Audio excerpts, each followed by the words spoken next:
Gentlemen, I'd like to welcome all of you here to CSIS for one of our Banyan Tree Leadership Forum sessions with the Chairman and President of the Export-Import Bank of the United States, Fred Hochberg. I'd like to particularly welcome the colleagues from the ASEAN-Washington Committee, the Diplomatic Corps. The ambassadors are here, and welcome. Thank you for joining us.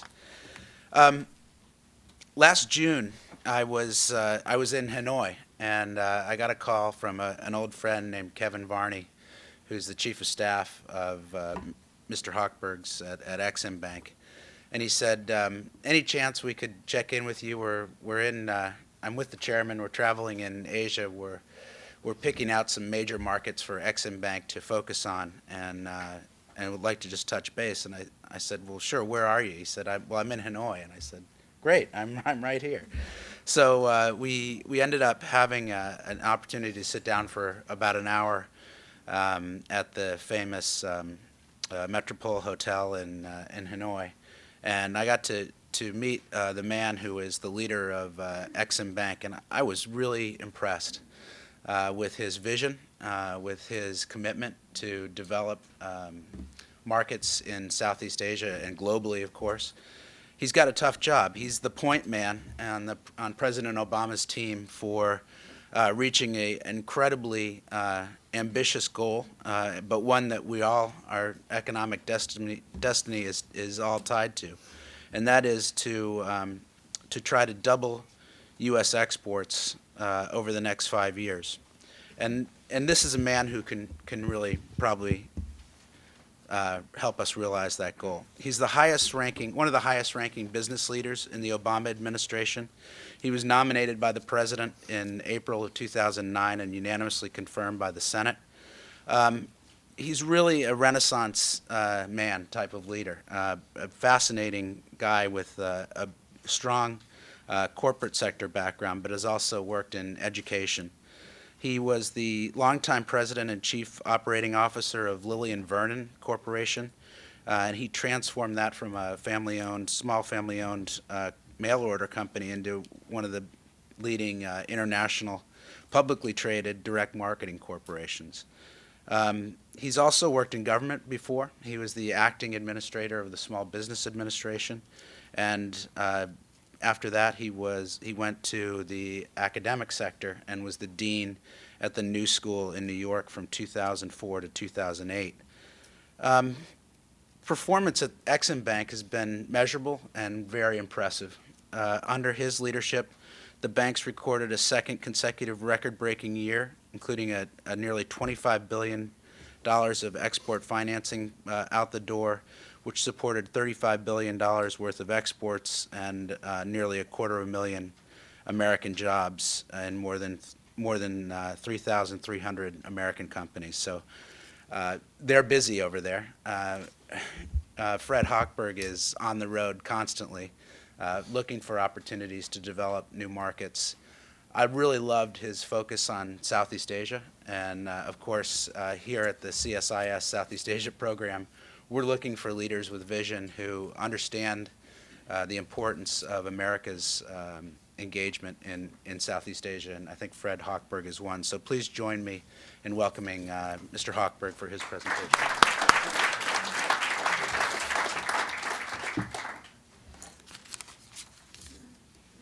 Well, Ernie, thank you. And on the way in, Ernie tried to direct me into a panel discussion on the Mexican economy and economic policy and immigration, and I said I wasn't prepared for that subject. So we kept walking down the hall until we found here. And I'm very happy to see our ambassador, the ambassador from Indonesia, who I've had a chance to meet with and have dinner with.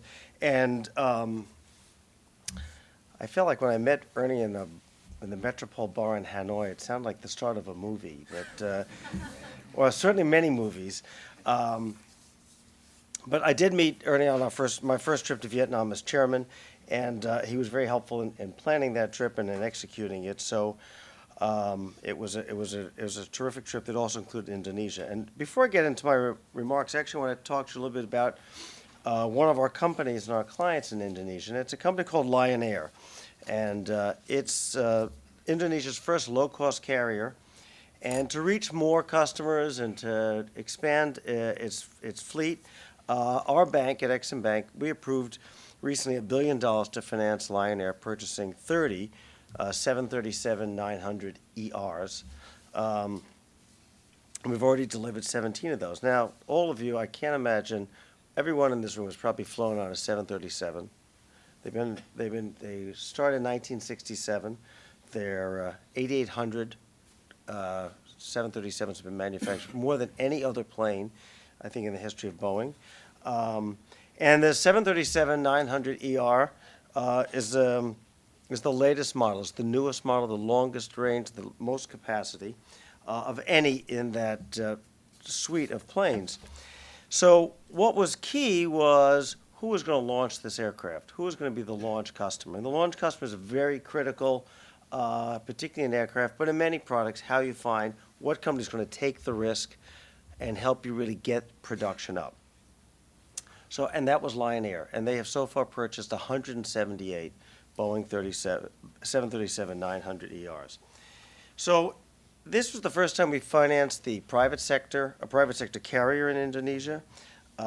It's helping to transform not only that company, but the kind of service they provide throughout Indonesia. And I'm very biased. I'm very happy it's a Boeing and it's not somebody else, whoever that may be. And it supports a lot of jobs. It supports thousands and thousands of jobs here in the United States. It supports thousands of jobs in Indonesia. But I tell you that because it's only part of the story. This company was founded only in the year 2000 by two brothers, Kusnan and Rusty Kirana, and I had a chance to meet Rusty when I was in London at the Farnborough Air Show. And the reason Lion Air is particularly of interest to me and why I'm talking about it is because it also follows another business model, and that is Southwest Airlines. And so not only did we export American products and technology, we exported an American business model. And the Southwest business model of a low-cost carrier has actually totally transformed commercial aviation around the world.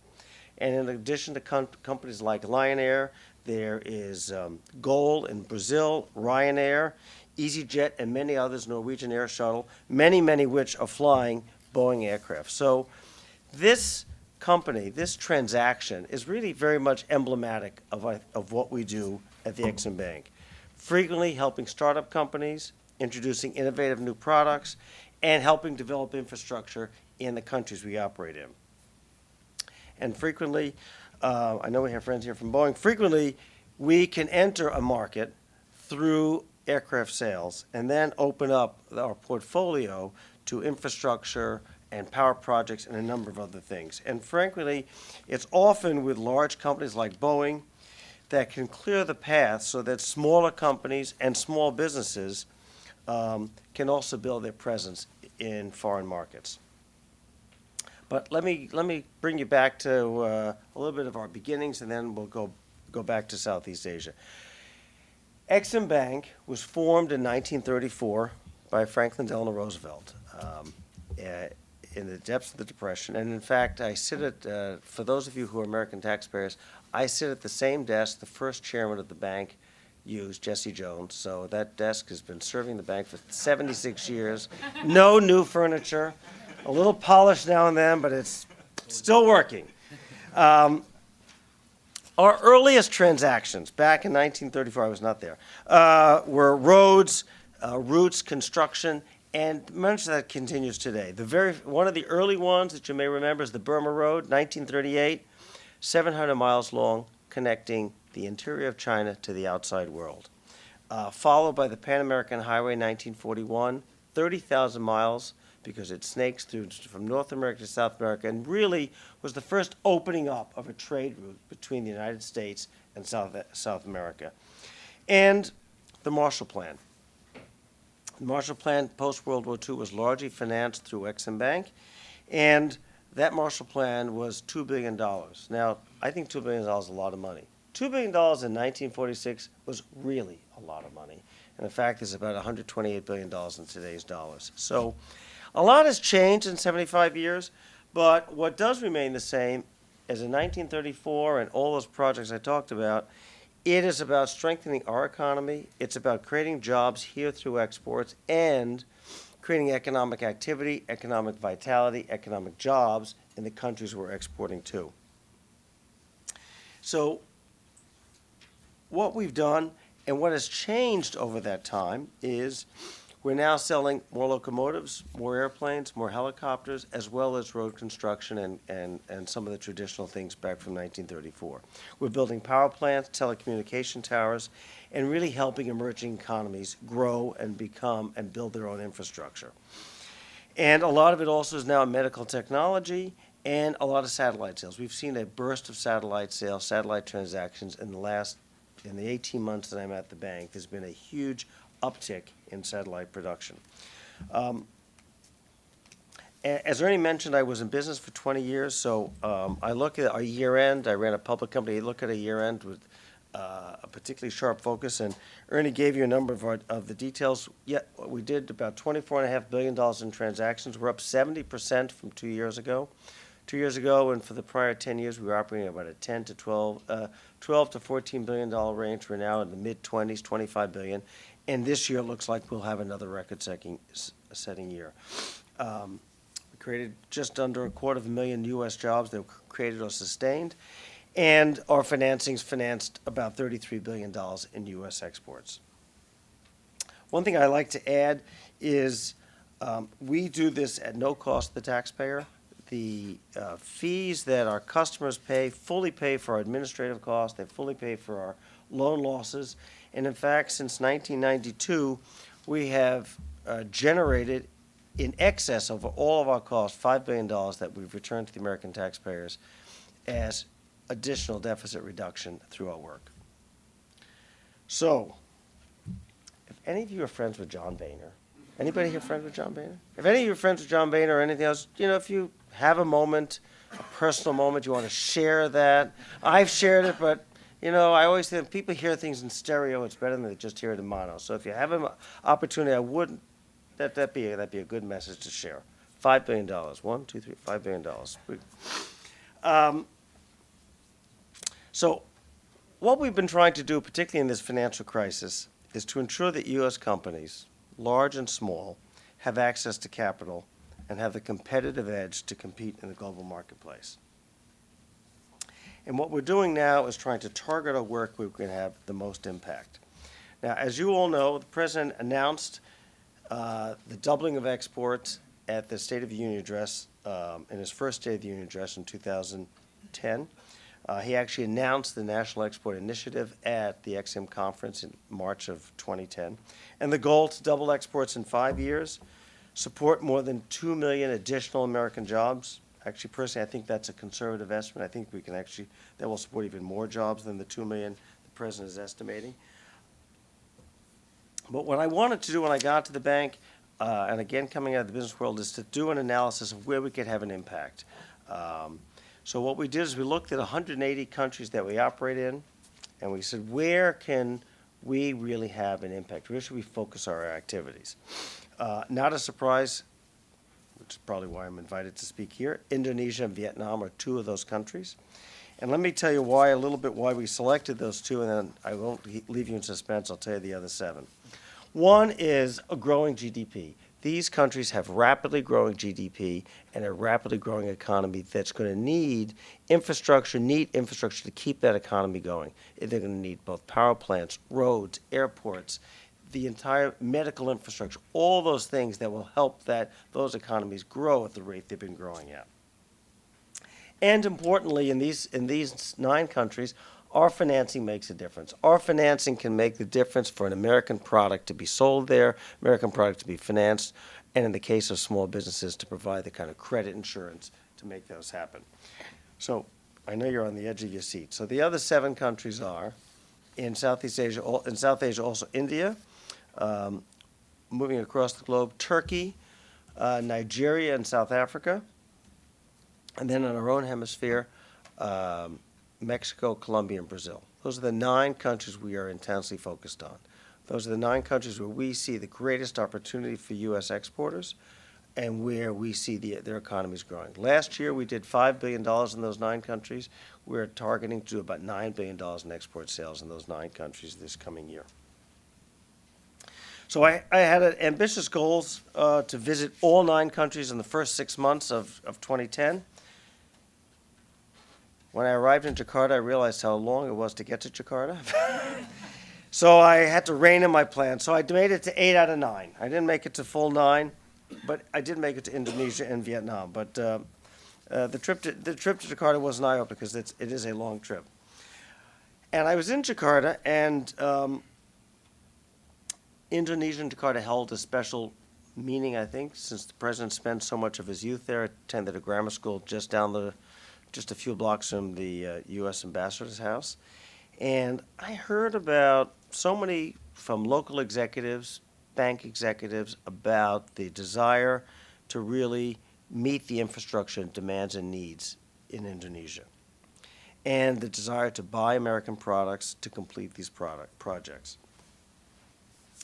And if you just go to the open-air markets in Jakarta, and you can see why the infrastructure is so important. So much of fresh fruit in Indonesia and in Jakarta is imported. And there's no reason for it to be imported, but it's imported. The mangoes, the citrus fruits, the bananas, they're abundant on rural farms, but frequently they spoil before they can get to marketplace. So more locomotives, better air traffic control systems, a better road system. These things that America makes, and America makes well, are really needed to help power this economy, power the agricultural sector in Indonesia, and to make sure that it can keep growing at the rate it's been growing at. And these are particularly the kinds of projects that I see at Exim Bank that we can finance, and we can really make sure they get off the ground and get off the ground quickly. Exim did its first work in Indonesia 60 years ago, and it was in 1950. We financed $18 million worth of infrastructure, and when the Republic became Republic in 1950. This $18 million, which was a lot of money in 1950, it helped rehabilitate railroads and rebuild harbors. And today, I think we can see real opportunities to keep financing more of that in the next chapter of Indonesia's growth. Indonesia is the 4th largest country in the world by population and the 3rd largest democracy. And with more than 240 million people and rich natural resources and a very expanding and a very entrepreneurial middle class, there's a great opportunity here. From the tripling of automobiles in Indonesia from 3 to 11 million. So while we were there, we announced a $1 billion bank credit facility, particularly focused on small and medium-sized companies, to help them in their purchase, provide them access to capital, access to credits, they can buy American goods and services to participate in this expansion of infrastructure. According to when we were there, we learned that Indonesia expects to invest over $218 billion in infrastructure in the next 5 years. It's looking to expand public transportation, systems, ports, roads, all things that I think that we can facilitate in. And I'm hopeful that the $1 billion credit facility will give U.S. businesses a foothold in trying to sell into that $218 billion demand for services. So going forward, we see a lot of opportunities there, particularly also in the power sector and particularly in the geothermal area. Probably one of the few places in the world that geothermal will play a major role in generating power supply in the world. After Indonesia, I traveled to Vietnam, a country, as you all know, with about 85 million people. I met with the prime minister there, and we talked about many things. We talked about aircraft, we talked about airports, ports, roads, many things to help Vietnam grow as a country. And one of the things I thought was interesting, we spent more time, and I don't think I spent as much time with any world leader, talking about small and medium-sized companies, how the work that we're doing can help Vietnam also develop its SME sector. And we talked about how to make mutually beneficial progress on trade between our two countries. And Vietnam is entering, from what we could see, is a new phase of economic activity. As its economy is growing, Vietnam actually has more credit options, more banking options than it had before. And so for the first time in a long time, it's looking towards export credit agencies and commercial banks to finance its infrastructure and its businesses. And I think that we at Ex-Im Bank are well positioned to be a part of that. One thing I also found in Vietnam is that there was a great desire to purchase U.S. goods and services, and we can provide those kind of guarantees and insurance to make it easier for Vietnamese companies to buy from us. So in Vietnam, we announced a $500 million credit facility, particularly on high-priority infrastructure projects, and as part of that, we are looking at intelligent road systems, more for satellite and communications, and a number of projects that Vietnam is looking to add as it builds its infrastructure. So it's not just that Vietnam and Indonesia are important to the United States. There are others, obviously, in the region. I mean, we've done substantial business in Singapore. Thailand, Malaysia has also seen significant growth and opportunities. And in addition to, I mentioned Lion Air at the start, we have been providing and helping to sell with our friends at Boeing to Thai Airlines, Malaysian, Garuda, Singapore, and Philippine Airlines as well.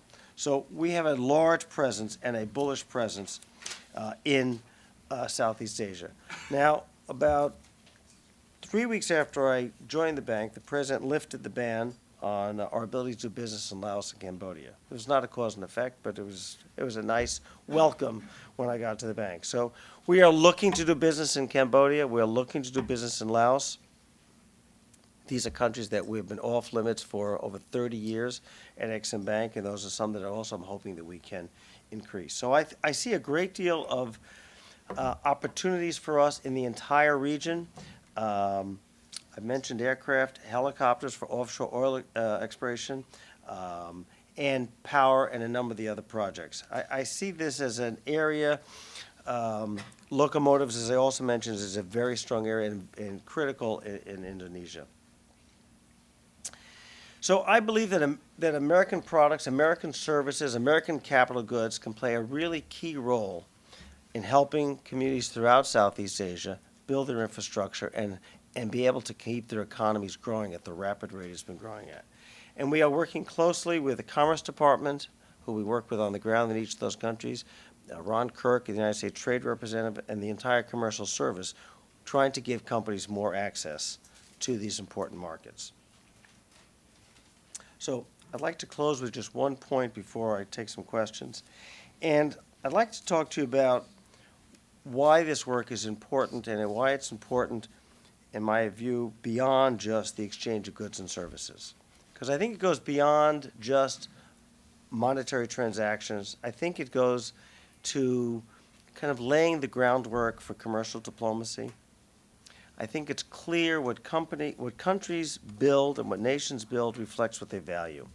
It reflects their goals, reflects their hopes and aspirations, and it reflects their vision for their country's future and embodies what their citizens are dreaming about, what their citizens want to achieve. And whether it's roads or rail or solar energy or airplanes, if we build things together, if we do these projects together, we will have ties that are far deeper than just the transaction itself. Because what we're really doing is we're investing in each other's people and their prosperity and their economic vitality. And these investments, yes, they're part about stronger business engagement, but I think they also will reinforce mutual respect and commitment between the United States and Southeast Asia. I think it helps the United States and helps this country build on tolerance, build on respect for human rights, build on a sense of diversity, and build on expanding economic opportunities for citizens on both sides of the transaction, both in the countries we're exporting to, in terms of the jobs and opportunities there, and in the United States. And I think it talks about shared commitment, and it talks about building more durable democracies in each of those countries. And I think that this kind of trade between us can also help America as it tries to advance our relations in the Muslim world. And I think that's why this is of particular importance to the United States government as a whole. But it frankly requires more conversations like we're going to have today, It requires more cultural exchanges. It requires more student programs to expand understanding so students in both countries have a better understanding.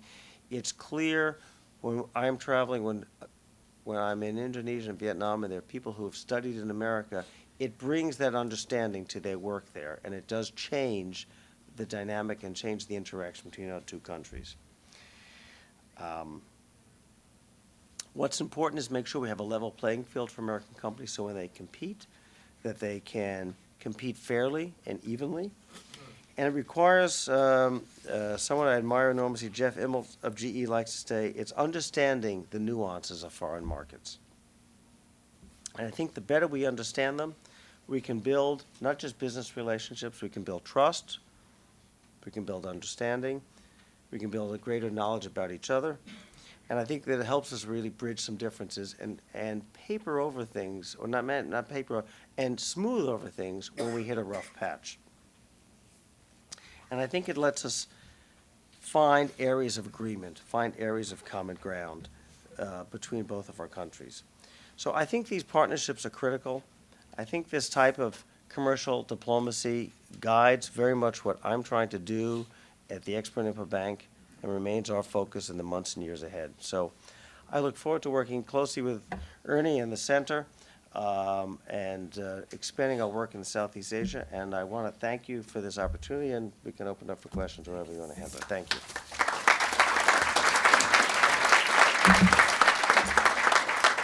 I'd like to, Want me to sit or stand? You want to, what do you prefer? Whatever you want. You're in charge. Why don't you stay at the I'll stay podium right so you here. can see, When people want to sit, yeah. there's some Yeah, seats up please, I here. was gonna say, come on up and join us up front.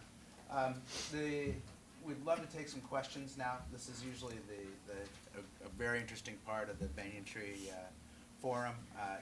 The only rules are, just please let us know who you are and what organization you're with, and I'll throw the floor open for questions.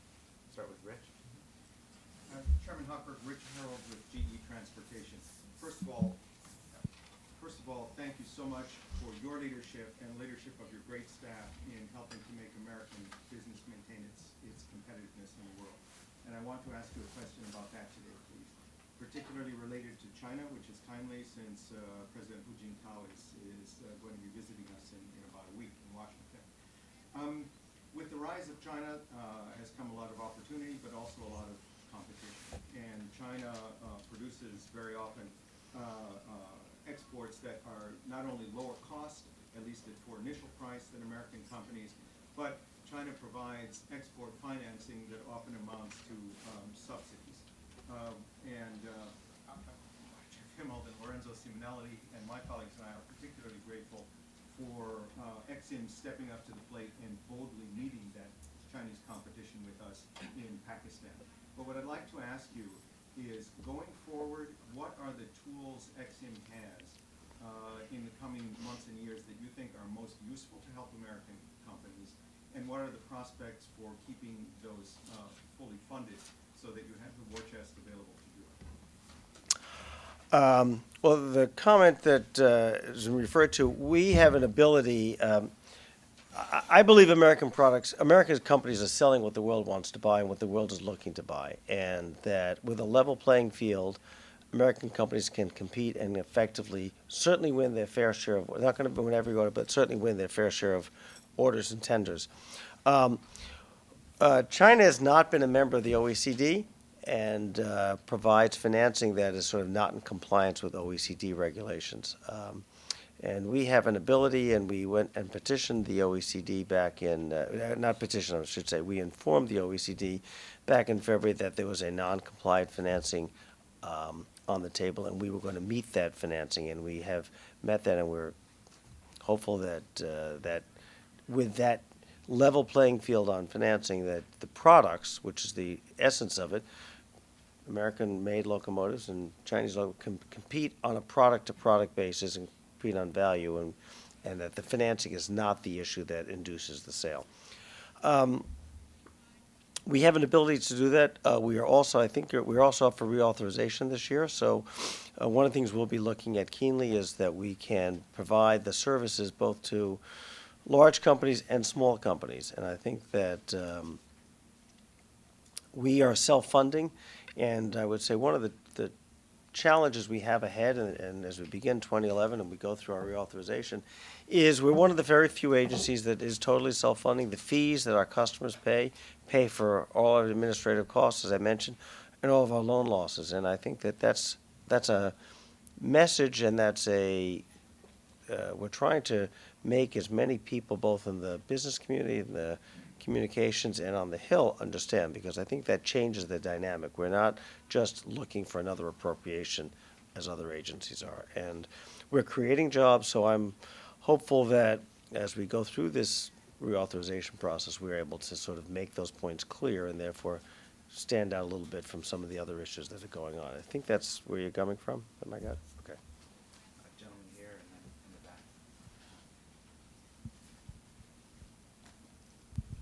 back. Hi, Matt Schul from Inside U.S. Trade. Thanks, Chairman Hochberg. I actually have a question related to the reauthorization that you mentioned. It's important to, I know, both the EXIM and the business community.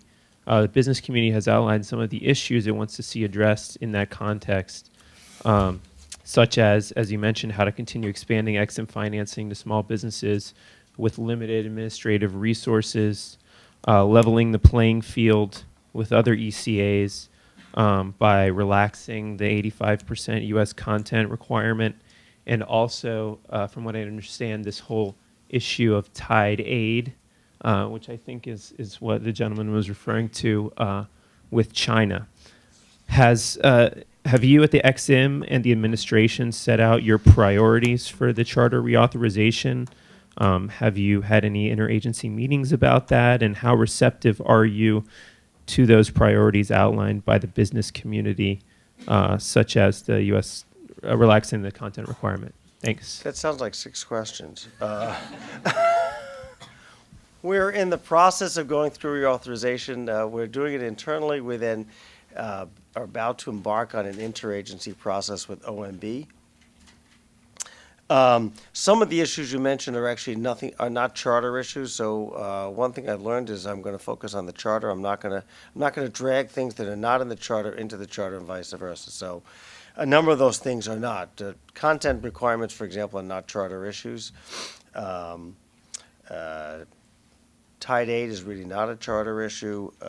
Small business is an important initiative of the president. I believe one of the reasons the president asked me to take this job, having worked in was once a small business for 20 years, and then at the SBA under President Clinton, we have a large emphasis on small business. We're actually announcing a partnership called Global Access for Small Business on Thursday with Tom Donahue, the U.S. Chamber of Commerce, and National Association of Manufacturers will be doing that at the Chamber. So our work in small business is important, and that's really an appropriation issue. And since we're on a CR, that's made our expansion and reaching more small businesses much more of a challenge for us, because the president asked for a 25% increase in our budget so we could do that. And since we're on a CR, we're at last year's level. So that's made our work in small business much, much more challenging.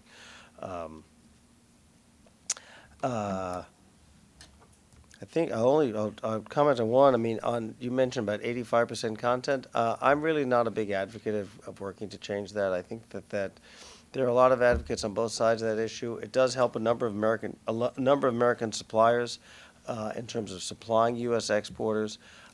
It is higher than most of our trading partners, but I think if we focus on small business, if we focus on these 9 countries, if we focus on working with companies large and small and finding innovative financing and finding other ways of getting our products out there, we can double exports. And I'm not sure the 85% is really going to make that difference. So what are the priorities then for the charter? I mean, sorry to interrupt, but you said some of those issues weren't related to the charter. So kind of what are... Well, mostly making sure we have the right now, the bank is capped at $100 billion in our portfolio. Our portfolio is about $78 billion, so we're running the numbers right now to find out how much headroom we need, so we're able to both double exports and have sufficient lending authority to do so. That's one of the larger issues we're looking at. And most of the others, we are working, again, internally, and I know, where did I see John Hardy? we're going to be meeting with CEE and a number of our other business community, and so we're also soliciting comments in terms of from business community, what else is needed in that regard. So that's really how we're looking at those issues. Okay. For the gentleman in the back and then gentleman over here. Thank you. Bob DeHaan from the National Fisheries Institute. Mr. Chairman, I was struck by how, by your language in reference to Vietnam and Indonesia in terms of the mutuality of the relationship and the need for making mutually beneficial progress.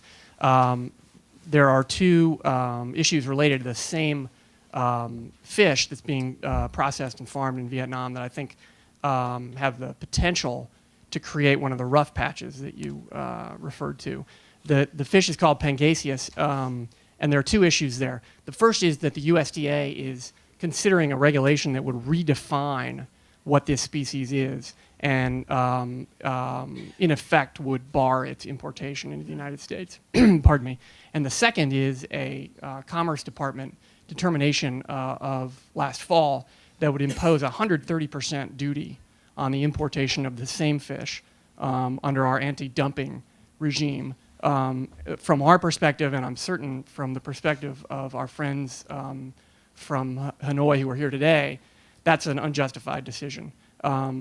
Given the excellent outreach that the administration has shown in this region of the world, in economic matters especially, over the past 2 years, I wonder if you'd like to comment on those decisions and indicate where you think, from an EXIM perspective, they ought to come down.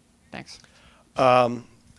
I probably won't comment because we actually, those are just sort of, they're out of our lane. What we do at the Ex-Im Bank is finance U.S. exports. So I'm kind of put all of my time focused on how I can help more U.S. exporters, be they products or services, export their products overseas, their services overseas, and that's my focus. So when it comes to, I'm unaware, I'm generally aware of some of these issues, but not the specifics you mentioned, and I think I'm probably better off leaving that to USDA and Secretary Vilsack and Locke to help sort that one out. Okay. Gentleman over here.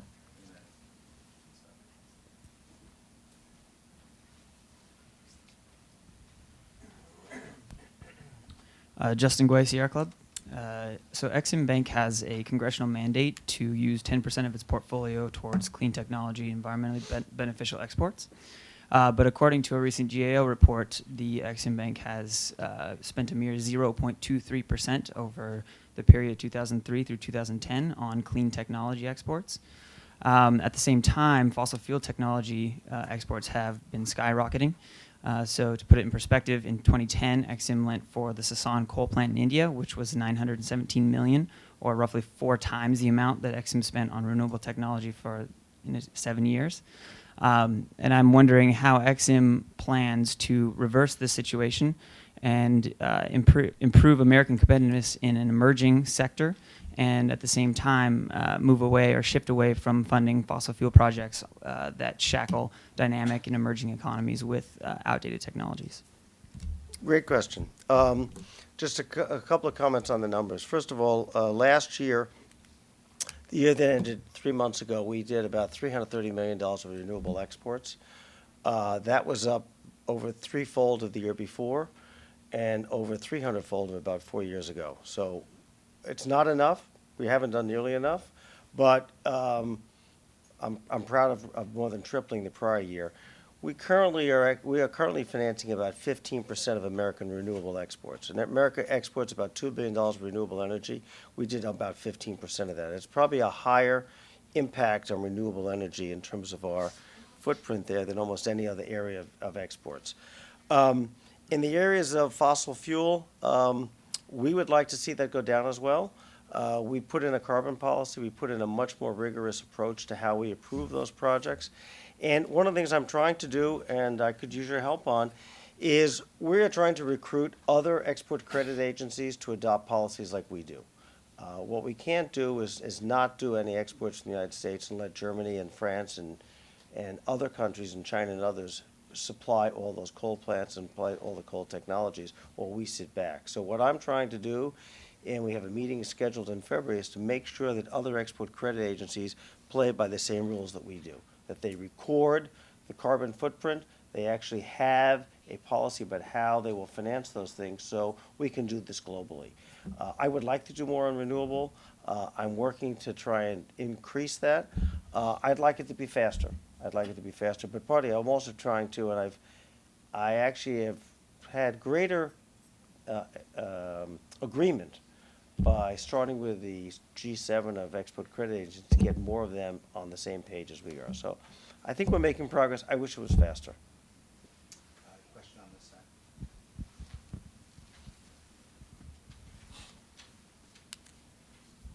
I'm Guan Yunli from 21st Century Business Herald, the leading financial daily in China. Actually, the chairman has talked a lot about the competitiveness of United companies in Southeast Asia in your speech. Actually, I think when you are talking about the competitiveness, you should be very clear about who is your major competitors, and then compare your disadvantages and advantages with your competitors. So my first question is that, in your opinion, who is the U.S. companies' major competitors in the Southeast Asia? Will it be the European Union or the countries like China, India, or Japan in that region? My second question is that you did quite a great job in the past year to help the U.S. companies. So what will you do in the future to improve the U.S. companies' competitiveness in Southeast Asia? Will you get much more capital to support them, or will you introduce some new facilities to help them? Okay, that's my Okay. I would say in Southeast Asia, we see a lot of competition from Japan, China, India, Germany, Korea. Those are some of the competition we see. I would say that one of the things I would like to encourage more American companies to do is to get out there and compete. Frequently when I'm in foreign countries, I'm just hearing repeatedly there are just not enough American companies actually making a bid and responding to a tender offer. So that's one of the issues that I'm hopeful from this forum and other forums that we can get more American companies to go out there and be more competitive.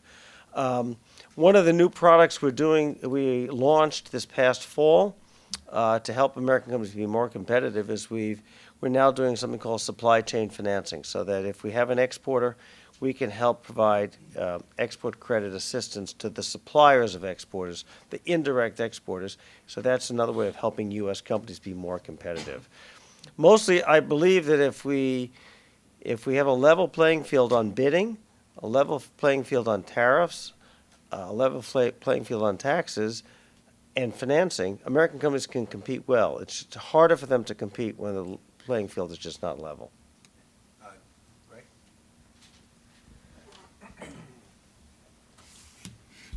Greg Dole with Boeing. As one of the Boeing representatives in the room, I would be remiss if I didn't mention the fact that the chairman and his staff worked tirelessly over the last few years to keep some of those foreign carriers, including Lion Air and Vietnam Airlines, flying through those facilities that they have provided at the bank.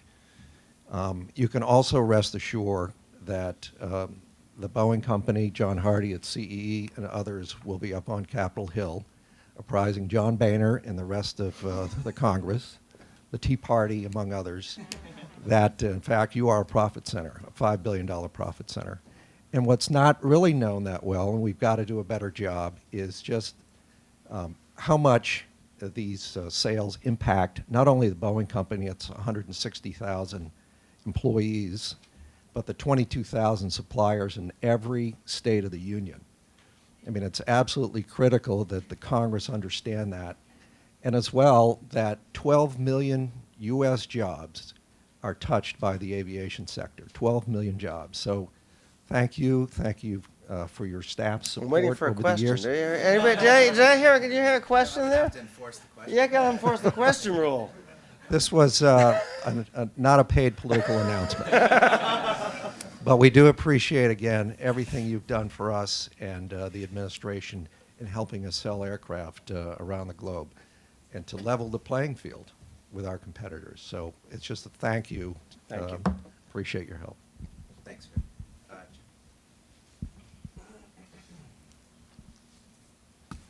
Thank you. I'm Jim, a reporter from Singapore. I'd like to re-ask that question about China in perhaps more direct terms. I was wondering if you could give us your assessment of America's economic competitiveness in Southeast Asia relative to what China is doing. In your view, what is America continuing to do right and well? What areas are lagging in your view?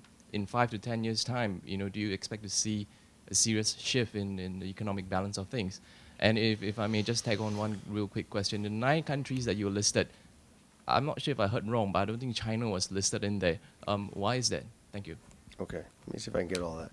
I'm going to start with the last one because I can remember it best. China is not listed.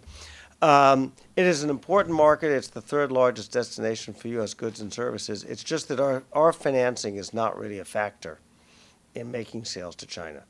That the 9 countries we've chosen are 9 countries where, in addition to all those other factors, our financing can make the competitive difference between making a sale and not making a sale. That's just simply not the case in China. I think China is a formidable competitor. China is, both a developing country and an industrial powerhouse and competes strongly with American companies. I'm very bullish on U.S. exports. American companies make some of the best products in the world. They make some of the most reliable products. They make products that their companies stand behind. Foreign buyers tell me this when when an American company says they're going to deliver, they deliver on time. They back up their products with service. And there's very key, there's a transparency in doing business with us. There's a transparency in doing business with American companies that lets buyers know exactly where they stand.